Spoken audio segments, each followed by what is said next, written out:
Some of you in my audience will know immediately what you are looking at on the screen. It is a artist's interpretation of a dragon, widely known from the series Game of Thrones. There were 3 dragons in that series. There was Drogon, I forget the name of the other 2, but one was turned to ice and killed, and the other one was shot out of the sky by, I forget who actually that particular faction in the series was. But the point is, the whole concept of the series of the books was this thing called A Song of Ice and Fire, and winter is coming. Now, it strangely mimics some of the things we are looking at and discovering in Antarctica. If you really think about it, there's an entire continent on the planet that we virtually know nothing about, truthfully. And that the story is, it's because it's cold, or that it's snowy, or it's difficult terrain, to me just seems ridiculous. We have all sorts of places on the other 6 continents that are terrible terrain, are snowy, are difficult to get to, and we have, I guess, put the stamp of modern man on those areas. Antarctica, virtually unexplored, and an enormous, enormous area. Now, this is the region that we have uncovered the Stargate.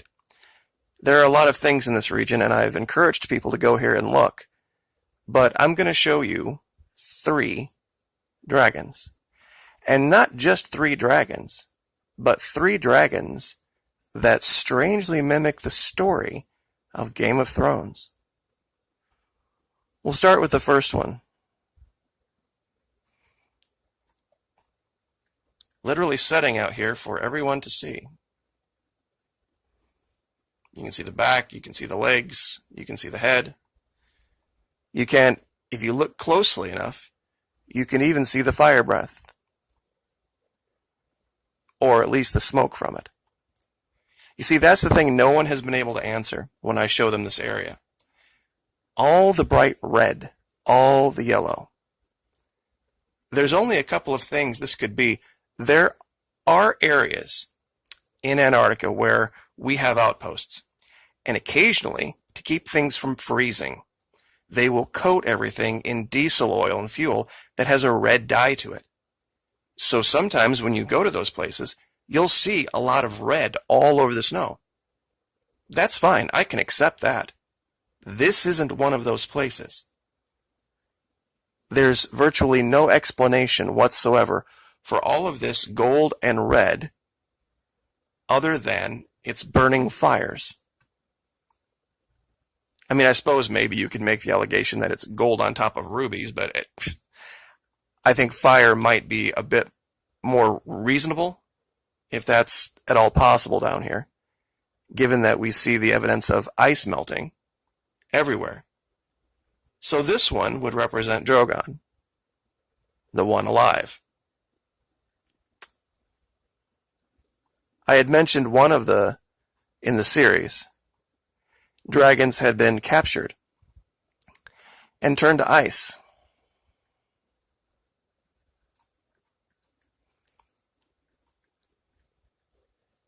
Does someone want to make the allegation that this is not the head of a dragon? We have the eye here, the furrowed brow here, the nostrils, the open mouth. Strangely, at the very end of his mouth, there's instead of fire, there's ice. And we can see the rest of the jaw and the face here. The rest of whatever's left of him is hidden in shadow. But once again, it looks like there might be evidence that they're attempting to thaw. Because I'm not really sure how you could make an allegation of what all of this gold and red in this area is. And if you look very, very, very closely, right here, let me see if I can zoom my camera in. You will see a skull, or the remnants of one, right here. So this would be dragon number 2. Now the third dragon was just killed and shot out of the sky, and the body fell into the ocean.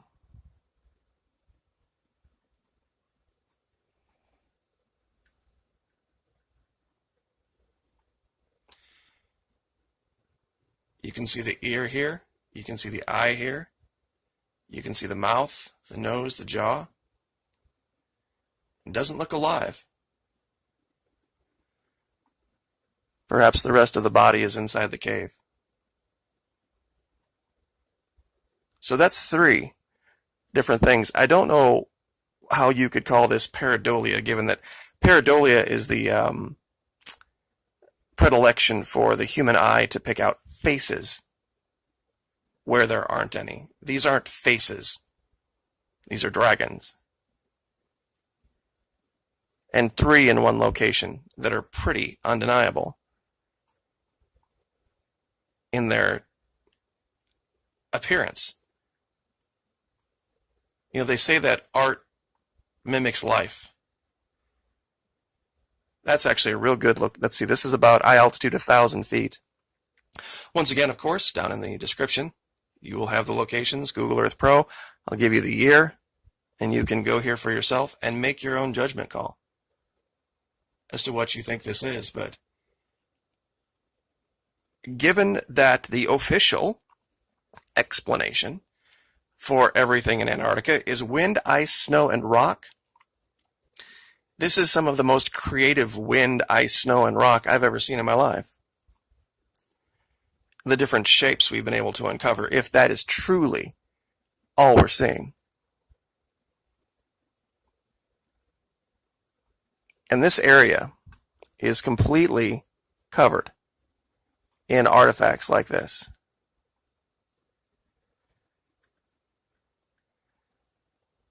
I guess when I see something like this that very much appears to be a cave, and outside the cave I see giant splotches of blood red color, and we have seen evidence of serpents, of dragons, of ancient dinosaurs, ancient reptiles, and you couple that, you marry that up with the fact that the continent, an enormous continent, nearly the size of the continental United States, is under miles of ice and completely unexplored, that anyone could rule out anything at this point, I think is premature. I've never known our governments or any other governments to be so willing to work together to promote scientific research when it comes down to natural resources and control of property and territory. Yet in this particular case, there's something down there that's keeping them at bay. You know, that's why when I first looked at this site right here, and I saw this gray body laying on the ice that looked literally exactly like an elasmosaur, the neck, the body, and another one up here, the same thing. Footprints all over, evidence of fires. You know, they may have a technology to, or some type of discovery, a way to keep things burning that we don't know of. And this particular location, we've covered this before, but I think it's probably the most important find, at least in this region. That's a hieroglyph, and that's the representation of a serpent in the background. And you can see very clearly someone has carved this out. There's almost, you can see the image of a human being carved out here. Ice, wind, and snow and rock don't do this on their own. And if you even admit, okay, it's not ice, wind, rock, and snow on its own, then you would have to make the allegation that perhaps, there is something else going down there, and it might be way, way, way over our heads. I know we like to think of ourselves as the most powerful people on the planet. I suppose, maybe, to some extent. But when you see images like this, and pictures of dragons, I don't mean to be stating things that aren't true, but I don't know how you can look at this head and see anything other than the head of a dragon. And this by itself, maybe that's a quirk. Maybe that one thing is a quirk. But then we go back down to here. And when we look into this cave, we see yet another thing that looks very, very much like the head of a dragon.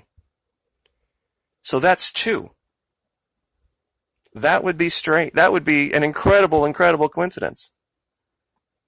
But then, right over here,